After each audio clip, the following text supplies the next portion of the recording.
Welcome to this session on how to build connections beyond the cluster. I see everybody's joining now. After the morning day of with many bilateral meetings, I hope you all had good talks with your cluster peers, that you could prepare the ground for practical cluster cooperation, and that you could also start thinking about innovative projects together, how to ignite them, how to put them in practice in the future. If that is the case, I think, yeah, this nice matchmaking event has fulfilled all the objective. But we wanted also to give you some inspiration and to have the chance to talk with some cluster experts. So very glad that you are joining also this live talk on how to build connections beyond the cluster. My name is Patricia Valdenebro. I'm the CEO of the TCI network, and I will moderate this live talk. We count with two experts specifically in making connections, I would say. Let me introduce them. One is Ola Svedin, is the CEO of Mobile Heights, the ICT cluster organization in southern Sweden. Ola is a passionate driver of the transition of society to the digital world. Under his leadership, Mobile Heights has doubled the size and is also leading the regional innovation hub. Enrico, I think you have to mute, please, your microphone. Thank you. Ola has more than 25 years of experience in telecommunications, IT security, smart card, biometrics, and space industries, always in an international context. And he's also an inventor and involved in the launch of a startup. And and now it's leading and initiating Clusters of Sweden group, a national grouping of Swedish clusters. So excellent. Thank you, Ola, for being with us today. Welcome. Thank you very much. I'm looking forward to talking to you. Excellent. And our second guest today is Célia. Célia Gavaud is the head of European and International Partnerships at the Agrifood cluster and the Innovate digital cluster in Emilia-Romagna. And she has long experience in securing international public funding for research and innovation projects. She has written or supported over 150 proposals, wow, Célia, and coordinated more than 15 funded projects. She's also a reviewer of proposals and regularly shares her knowledge with practitioners through training and coaching across the EU, but also beyond, including Russia, Taiwan, Iran. And she's an expert for the development of international projects, in particular through European programs. Thank you very much, Célia, for being with us today. Welcome. Thank you, welcome, and thanks for having me. Excellent. Well, how are we going to organize this session? I will ask first Ola and Célia to make a short introduction of their cluster work with this idea in mind of how to build connections beyond the cluster. And then I will make them some initial questions to start the conversation. And since we want this to be a live talk, I kindly encourage you to use the Q&A function where you can post your questions to the panelists. And please feel free also to make comments or share references and tips or whatever you think is related to what we are talking about. That will be very, very nice to read and very helpful for sure for all the participants. And then I will try to intercalate the questions also to the speakers, okay? Right, so Ola, I hand over to you for your introduction on Mobile Heights. The floor is yours. Thank you very much. And thank you again, Patricia, and to TCI Network for inviting me. So I will start off by explaining a little bit what Mobile Heights is. So Mobile Heights, we are the ICT cluster in southern Sweden. We are in the heart of a region with about 130,000 university students. So a lot of knowledge in the cluster. What you see behind me on the screen is the dome in the city of Lund in Sweden, where we have our office.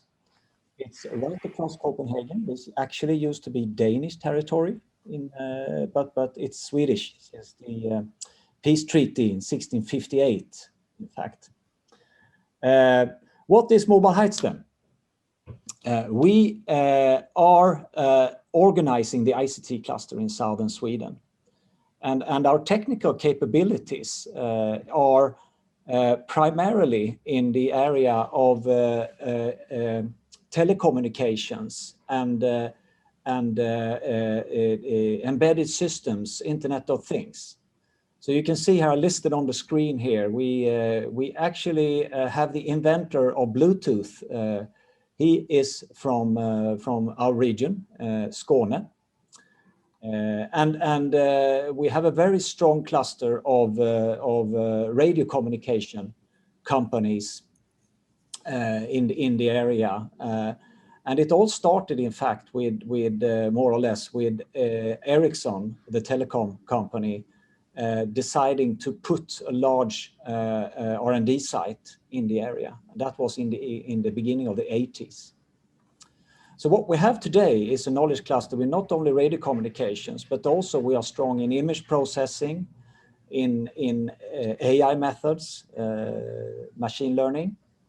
We also have a body of knowledge around cybersecurity that I think is quite substantial. We, as a cluster organization, we are currently involved in or driving 3 major initiatives on national level. DigitHub, AI Sweden, and Cybernode.se, and I will come back a little bit to those as well. As a cluster organization, we are doing the usual stuff, I would say. We have the cluster label, the gold cluster label from ESCA. So I would say that we are working as the EU Commission seems to think that a cluster organization should work. And we of course, we focus on things like networking, innovation support. We are quite involved in talent supply. And last but not least, internationalization activities. So the business model for Mobile Heights. We are owned by all members, Triple Helix. We are non-profit. We are financially supported, in fact, only by membership fees and project grants. So we have no paid services. And the reasoning behind that is that we should focus on what only a cluster organization can do as a neutral non-profit organization.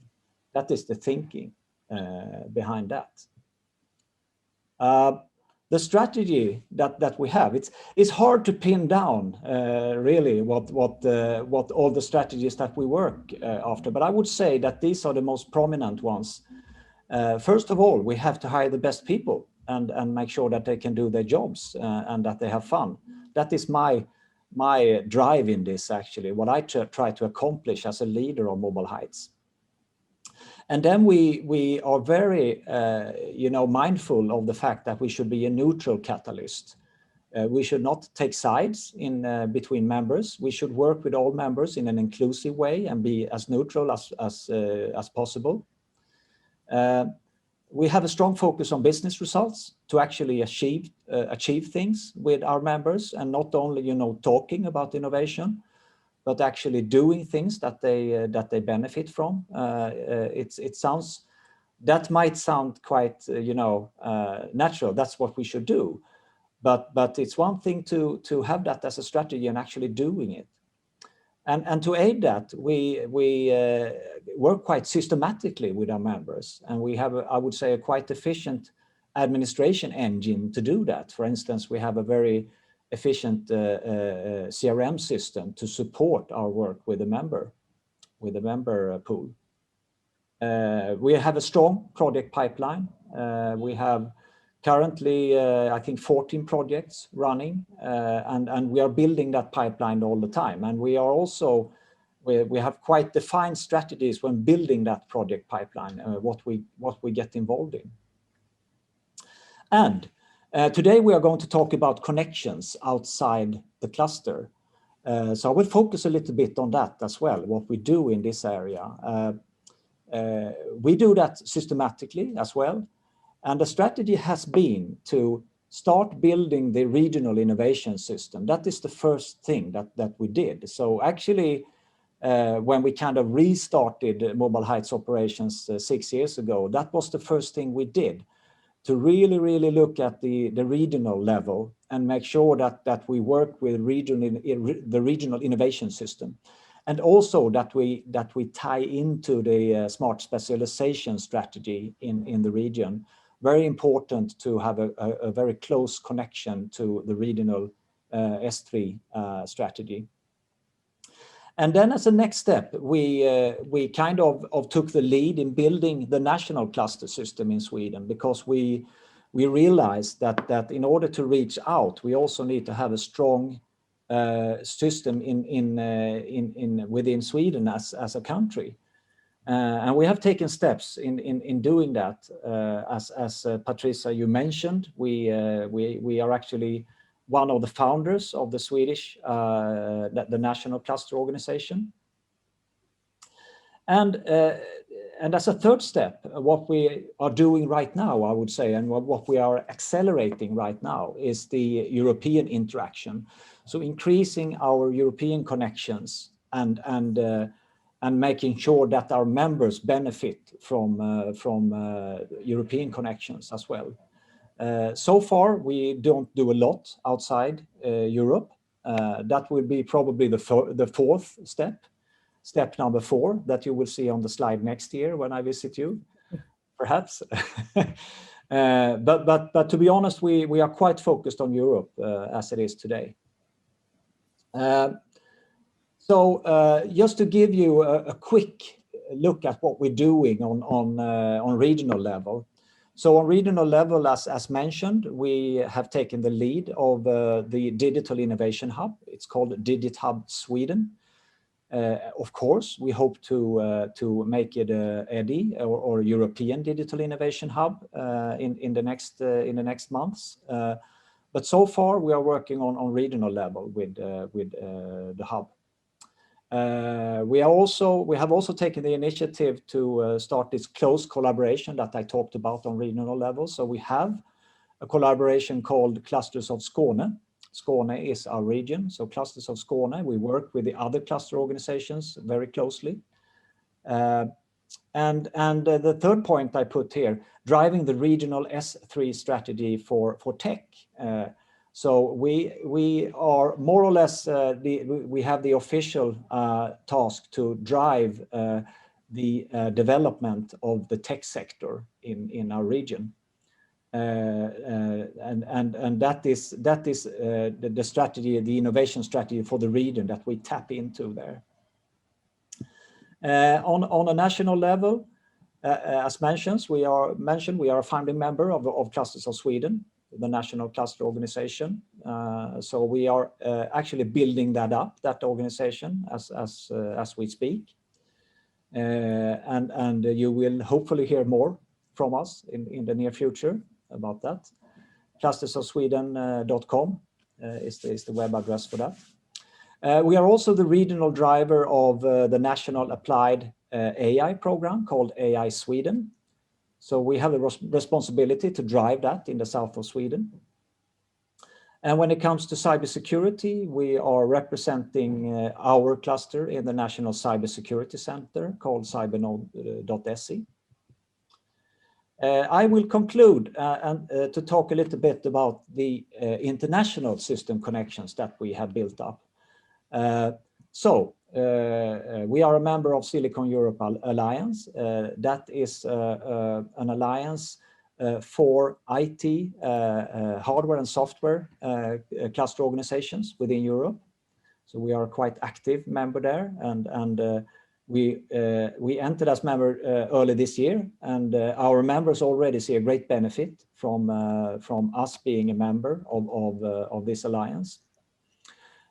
We are also a member of the European Clusters Alliance as an ambassador for Sweden. So far, we intend to enter as member leading the Clusters of Sweden organization as next step. But right now, Mobile Heights is the ambassador for Sweden in the European Clusters Alliance. We are also active in the DIHnet.eu to prepare for the European Digital Innovation Hub application that is coming up. Quite a lot of work there that we can do together with our European friends. And on top of that, we also have bilateral collaboration with selected European cluster partners. So that is a little bit overview of what we do as a cluster organizations to build these connections.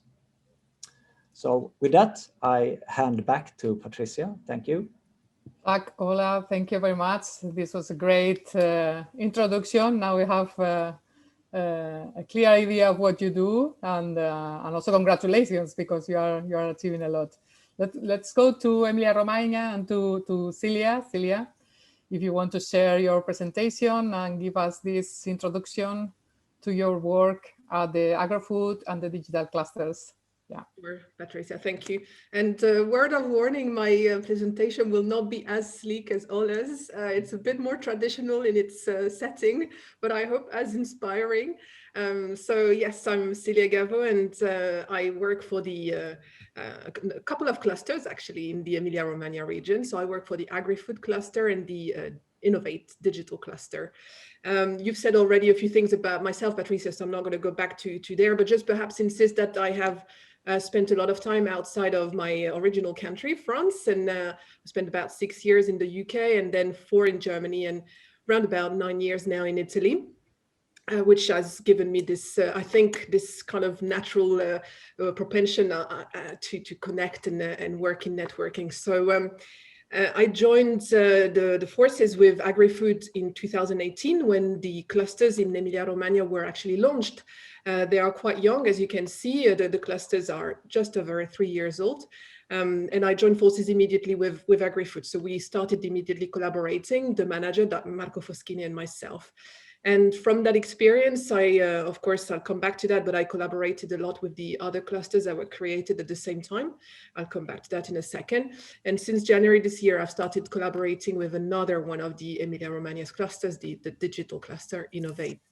What I do for these 2 clusters primarily, I don't work full-time for them. I work only around about 4 days a month for each cluster. Because we are very small structures still, very efficient, I must say, but still very, very small. What I do for these 2 clusters, I try to support the members with better understanding the opportunities that exist at European and international level to fund research and innovation. That's my background. And I'm also the main contact point when it comes that we are reached out by non-Italian stakeholders interested to create bridges with us. Perhaps a few words about Emilia-Romagna, just in case the participants today don't know exactly where we are, what we are. So we are, I would say, a very central region in Italy, central geographically, because we're right there in the middle, a very vast region, nearly coast to coast, basically, very wide and large region, also very central because of its economic weight in the Italian economy. It's a very, very dynamic region. You can see some of the figures on the left-hand side here, very economically dynamic, very low unemployment rate compared to the average here in Italy. So it's a region that works very well. A lot of smart cities. Bologna is our capital city, but we have a lot of very smart cities around in Emilia-Romagna. Very active around some key sectors. Some of them you'll recognize immediately, the agri-food sector, for example, but also the automotive and motorcycle industry is a massive thing here in Emilia-Romagna. We have also very strong expertise in health, well-being, biomedical sector, green technologies, etc. So based on that, basically, and perhaps just a quick illustration of how important our producers are in the agri-food sector, you might recognize a number of them on that slide. These are the labeled protected producers and products of Emilia-Romagna. We're the #1 region in terms of numbers, volume of these labeled products. So excellent quality of our agri-food productions. Having recognized this strength and competences 3 years ago, the regional authorities decided to consolidate the already very well established ecosystem around innovation with the creation of these 7 clusters. We were all created at the same time, which I think is a major asset as far as collaboration is concerned. So the 7 little logos that you see at the top here, these are the clusters that were created back in 2017. And like I said, I started immediately working with Agrifood in January 2018. So we basically collaborate a lot with the other cluster managers. We meet a lot. We do a lot of cross-sectoral collaboration. We started at the same time. We have the same structure. We are very compact and very agile, so that really helps us basically also collaborate between us. Last year, around about a year and a half ago, was created an 8th transversal cluster, the Big Data Association. And again, we have a very, very active collaboration with them.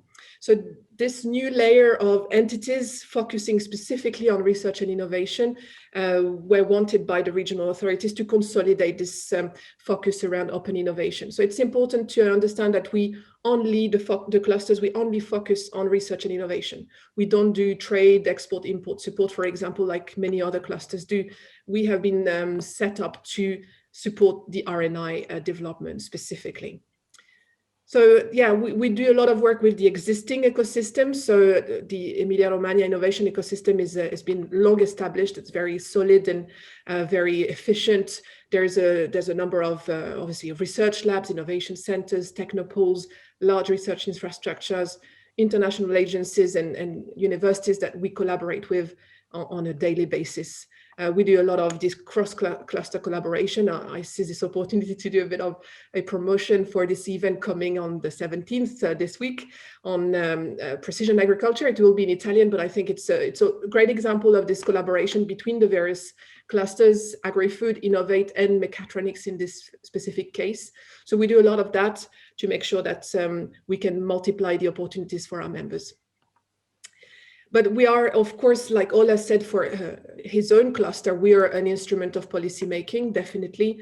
We contribute to shaping the policies in the region, feedbacking to the regional authorities on the needs and the challenges, the opportunities that we have identified with our members. For example, working together on putting together the S3. We're also, of course, very well aware of the supply chain in our specific sectors in the region, so we can obviously help putting together integrated strategic projects at regional level or even national level.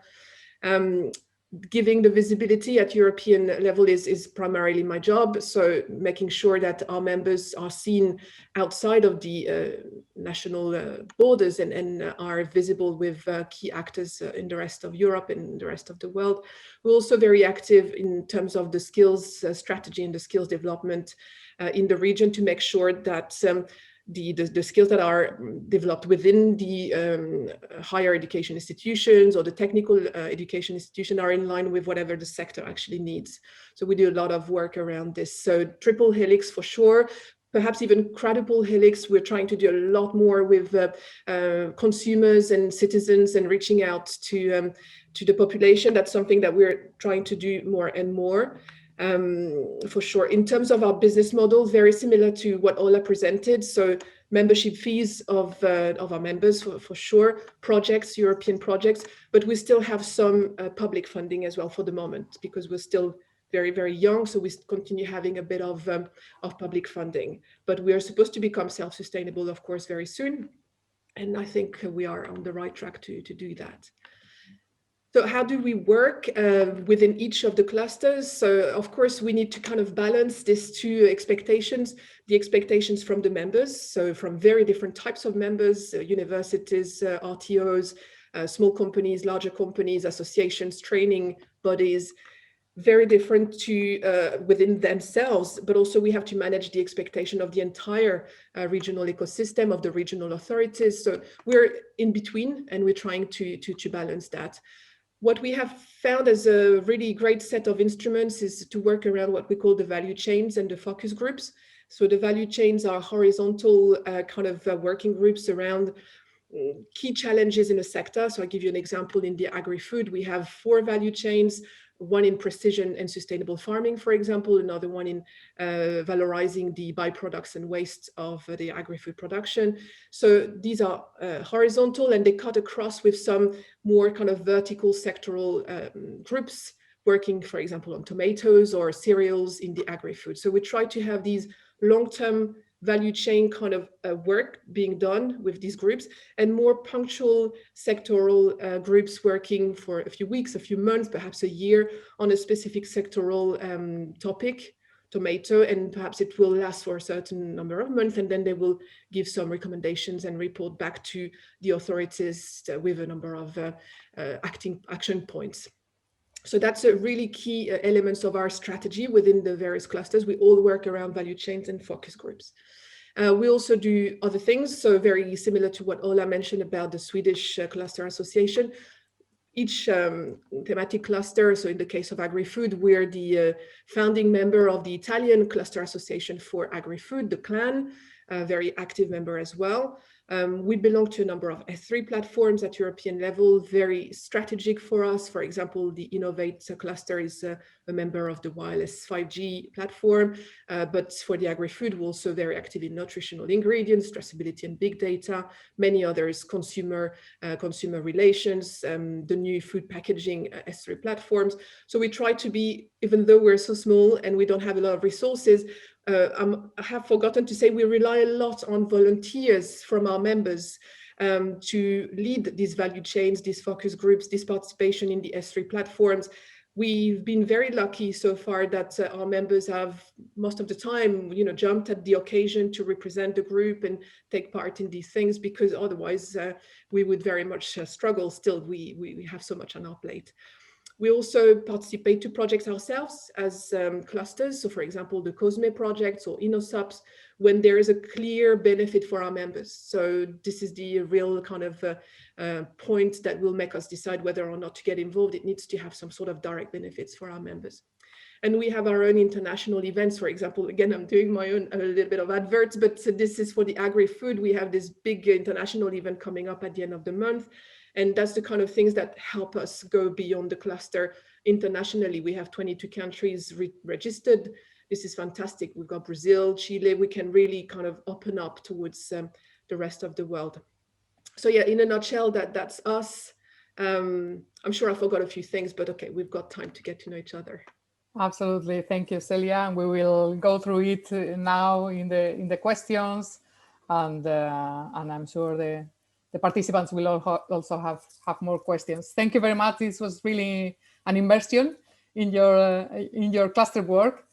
I would like now to start with my first question and talk a little bit more about the strategy. You have mentioned many things, but specifically, how do you add value to your members, or why the members make part of your cluster? Ola. Will I start? Yeah. Yes.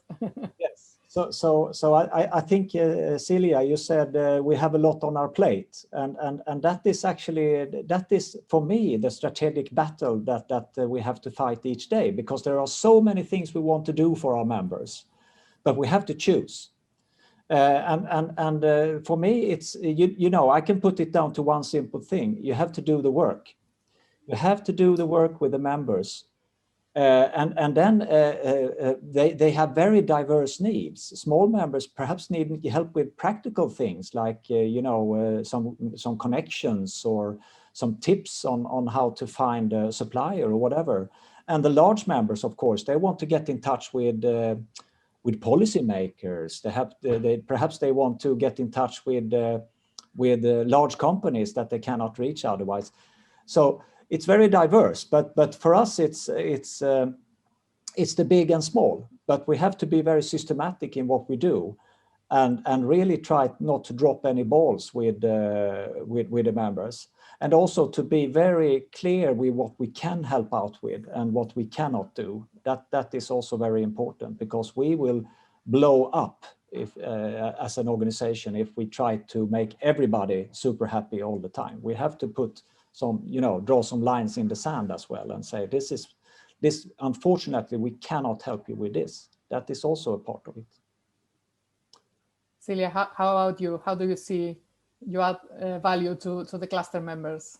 Yeah, same struggle as Ola, to make sure that we answer the needs of 65 members in Innovate, 85 members in Agrifood, completely different from one another, like I said earlier. So that's a big struggle. What we've decided to do, working around these value chains and focus groups, we have kind of excluded a few topics and said, okay, this is where we're going to be focusing our efforts. That's the first kind of element of, saying this is where we focus our efforts.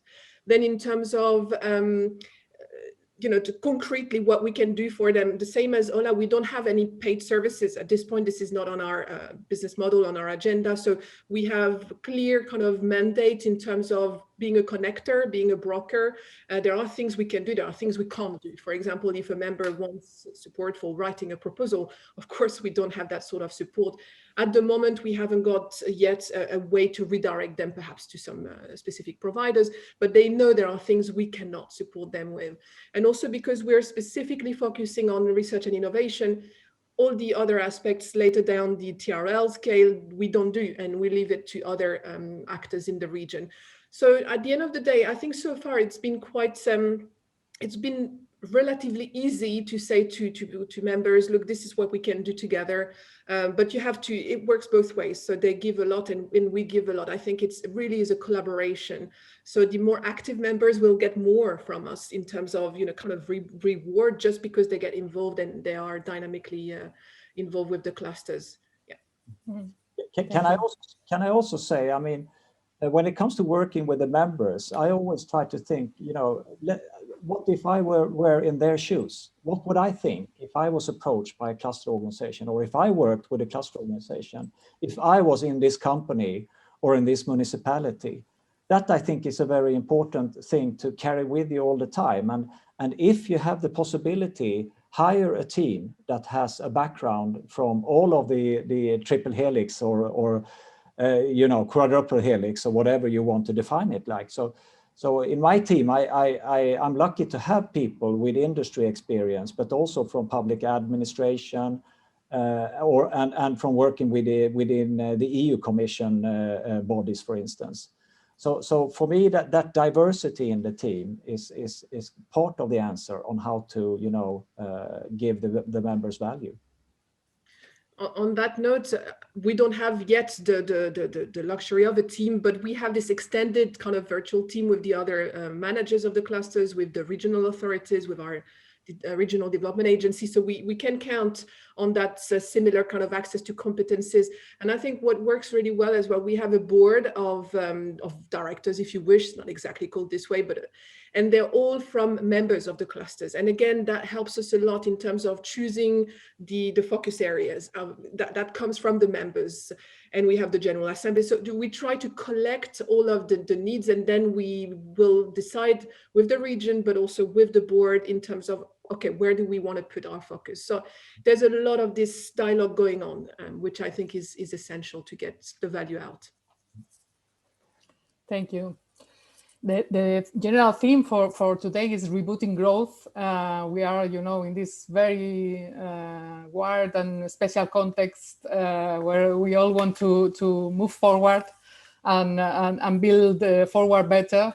Are you rethinking your strategy, or was it a good moment to rethink your strategy? Did you have to find new elements to incorporate, new ways of doing what you were doing? Tell me a little bit about that. Not really is my answer. Okay. A big strategy shift because of the pandemic. We have continued with more or less the same strategy, but then we, of course, as a digitalization cluster, we can see a big growth, and we can see some setbacks as well, in the supply chain, etc., that we all know about. That kind of disrupts things, but it hasn't really changed our strategy to build the cluster. Not really. Yeah, same here. I don't think we've changed. Of course, in the format, we haven't met for a year and a half. In most cases, we're starting to actually do some meetings this week. So like physically, so that's, you know, back to kind of normal. But except for that, I think we've continued doing exactly the same as before, online for now. But no, I don't think, as far as I'm concerned, with the two clusters, perhaps we've innovated the digital cluster. What's perhaps the pandemic, but I would need to ask Massimo, and I see he's online, but perhaps the pandemic accelerated some sort of a realization from the members that they wanted to do more international and European collaborations. I don't know, perhaps that gave people time to think and also accept that this is something that perhaps they will have to do. So we started doing more and more in terms of explaining and presenting. So yeah, that's my feeling, that something has changed, but not as obviously as we would think. No, I can chime into that actually, Celia. I can perhaps sense the same thing, that our members are more European, looking more to the European context now, and that could actually be an effect of the pandemic, that they look closer to EU policies in what they decide for themselves, for their own strategy. That could be. Great. Let's talk now a little bit more about the how. How do you work with stakeholders beyond the cluster? You know, we all have the sense that this is the right direction to go, but then it's not so easy to implement in practice. I'm eager to know how you start the communication with them, how you start the collaboration once you identify something interesting. Can you tell us a little bit about this journey on the how? It's a strange dynamic, really, to get the collaboration going. But for us, it was about building trust, to start with that, because as I said, we did a little bit of a reboot as an organization 6 years ago. And we started with systematically building trust, and so we could talk with more and more authority, I would say, when we talk to players outside the cluster itself. And the way we do it, we try to be non-discriminate. You know, even though we of course we have a focus on our member base, on our members, but we also take, you know, the responsibility of working with the larger context, the larger. So we have what we sometimes call non-committed members of the cluster, which is, you know, actors, companies, for instance, that are not paying any membership fees in Mobile Heights, but we still work with them because, of course, they are part of the cluster, and we should also facilitate that.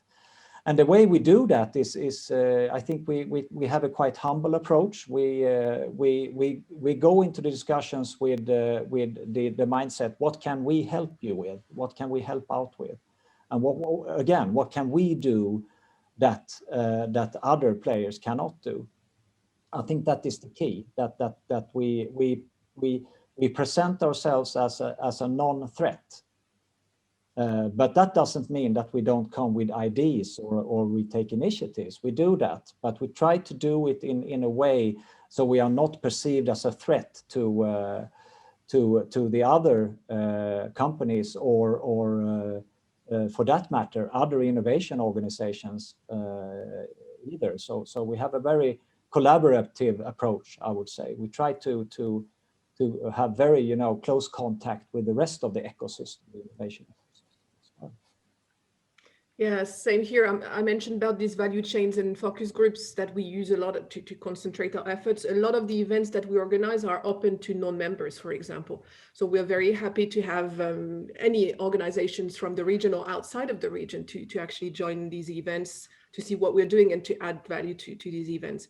In addition to that, because we're these 7/8 clusters that have been created at the same time, that also is a fantastic way of collaborating beyond the cluster. So all of the members of the 8 clusters basically are a bit of a kind of a larger group, a network that we can easily access. That, so that really is a big strength, I think. And we meet regularly with the cluster managers of the other clusters. So every 2 weeks we see each other, we talk, we are in the same meeting, usually physically or at the moment online, but we have constant interactions, and that really is a very great asset to go beyond our own membership base.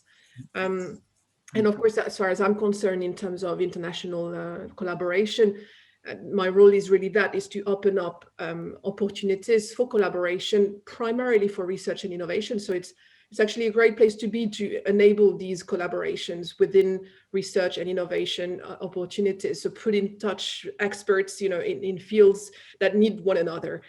So building on my own network for many, many years, I'm trying to make ourselves more visible, because we have fantastic strength in Emilia-Romagna, but perhaps sometimes they're not so visible enough, perhaps the language barrier or, that sort of things. So that is my idea of trying to add value, is to be that bridge towards other territories where the cluster members perhaps haven't thought or dared kind of accessing, or haven't got the resources right now. So we're trying to be a little bit of that bridge.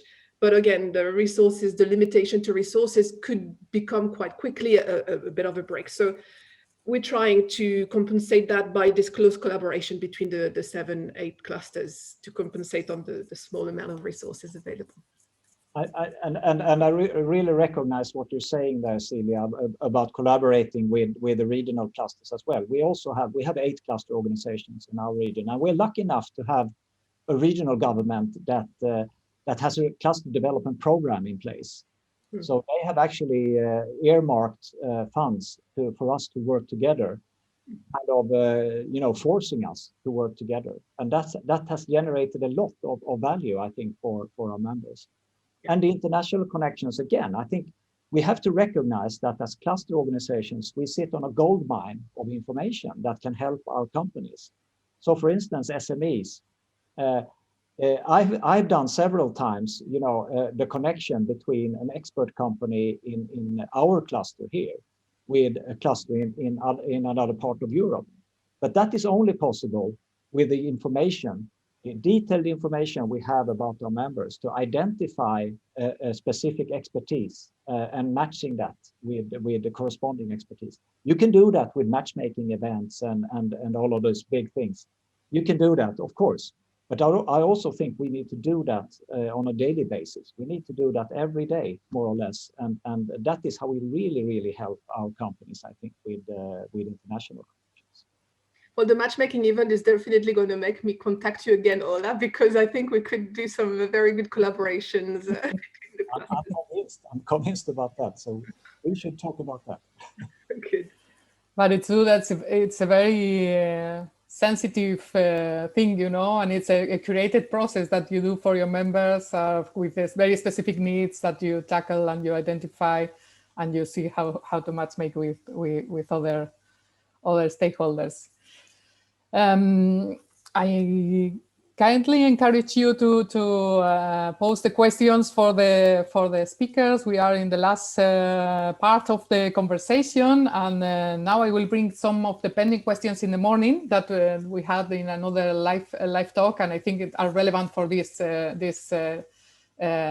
discussion that we're having also. One of the participants wanted to know if you believe that the European cluster model, if there is one, or the European support, I understand, is generating sufficient opportunity to connect with the wider industrial ecosystem in Europe. What is your view, Ola, on this? Yes, I think it's quite efficient. I think there is a lot of potential still. If you look within Europe, I think we're only scratching the surface, really, of what we can do together as a continent. If we create those connections in an even more efficient way. So yes, I think we're on the right track. Is it good enough? I don't know. I think, as I said, I think there's a lot of potential. So I think there's a lot of things to do, but I think we're on the right track. Yeah, Célia? Yeah, again, as you said, Patricia, I'm not sure what exactly is the European model, but I guess if it's around the triple helix or the quadruple helix approach, then I would say, yes, definitely the model is interesting. And again, as Ola said, we can do a lot more with that model for sure. But I can see the differences in how we work in our region with my colleagues in France or Spain, and it's very different. So we're learning a lot from one another. But I think we have to remember we have our own specificities. For example, us on the RNI, specifically focusing on that. That makes it a little bit different from what the others are doing. And I can't compare exactly like for like, if you wish, but I think at least there is value in having that triple helix or quadruple helix model, and that it's a great way to organize the regions and the ecosystems in a recognizable way, so that we become an important intermediary to talk to when there is, like Ola said before, the need to identify specific competences. Yeah, I think it's also important to have a figure like you, Célia, to make available all the opportunities to the companies and to the cluster members. You know, maybe is this gap that we need to see how to solve on how to make it more available, all the opportunities that are at the disposal of the companies through the cluster. Yes, right? There are so many opportunities. That's also a big risk. So many opportunities to make people aware of. Absolutely, absolutely. There is another question. Maybe this is for Ola, that I know has more experience in this. To what extent should clusters invite external experts, consultants, to work in more technical developments, or to provide a specific workshop and training? So what's the role that consultants can take in the cluster work? Well, a lot of our members in our cluster are consultancy companies. So we work with them every day. But I think there's you have to make clear to every member in the cluster that the cluster organization in itself cannot be a marketing or sales channel for consultants. That has to be very clear. But they can participate on by giving their knowledge to by sharing their knowledge to the other members in the cluster, and then they can kick it off from there and go for the business opportunities. But we absolutely see them as an integral part of the cluster, for sure. Yeah, I would definitely agree with that. It's just, as Ola just said, it really is, the message needs to be very clear to any consultancy firm that the cluster needs to remain neutral. I like the way Ola said a few times, we need to remain neutral. We cannot be considered as a channel for marketing. So we have to be very careful. And every time we have that sort of request from a potential consultancy interested to becoming a partner, we have a lot of discussions internally and make sure that the original members are comfortable and understand what they will get in return. So I like that approach of having a clear exchange, mutual exchange. Thank you. There was one question here from the audience, from Janus Skal. I think it's about what you mentioned before of this classification of companies that are not paying members of the cluster, but still members of the cluster. Can you elaborate a little bit more how you classify this, Ola? Yeah, I can mention a little bit about that. So in our case, it's only the paying members that are on the list on the homepage. But then, of course, in the customer relationship system we have, in the CRM system we have many companies that are not paying members of the cluster, but that we still interact with and that we still are doing stuff for. So that is, but they have not, accepted to be listed on the web page as members or associated to the cluster, or in that sense. But we do keep track of them, and we systematically add them to the official members list once they have realized the potential of working through the cluster. Mm-hmm. Good.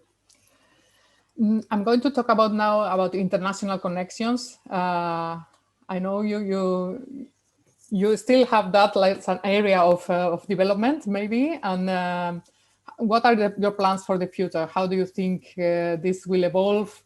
And what is your sense in this, especially given all the international changes in the global value chains and so on? How is this affecting your cluster activity? Okay, yeah.